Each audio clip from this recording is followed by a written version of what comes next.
กินแน่เซฮะสบายดีเราอยู่สเตรโนซิตรีมานี่ฮะอันเดเฮ็ดปลูกเฮ็ดเพาะจะหลอดจะแลกล้องเท่าไหร่นะกอง50กอง40กล้อง40 50ฮะเดงบอยู่เนี่ยแต่เข้าไทยแล้ววันใดเนี่ยเฮ็ดอะไรเงาะโอ้เฮ็ดอะไรเงาะกับแสนหานะจ๊ะพอมี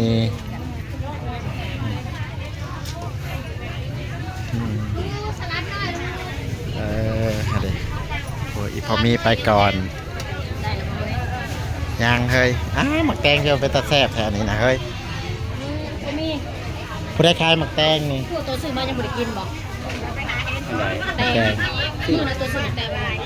เฮ้ยใครซื้อสิซื้อบ่ได้มีหมักแตงป้าเฮ้ยให้กีตาร์กับเบิร์ดแล้วแตงพี่เฮ้ยทางพี่เฮ้ยทางพี่เฮ้ยทิปหมอหนึ่งก็ทิป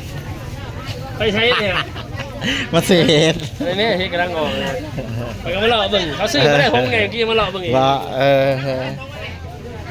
โอ้เต็มอยู่ทางไหนได้แต่ตลาดเซโนได้กล้องเท่าไหร่นี่นะตัวจุ่มๆนะเท่าไหร่ฮะ30กล้องละ30อันนี้ได้เท่าไหร่นี่นะโลนี่บอลลูดบ่อันนี้นะครับบอกมามันยังเป็นเนาะที่ซื้ออะไรนี่พอมี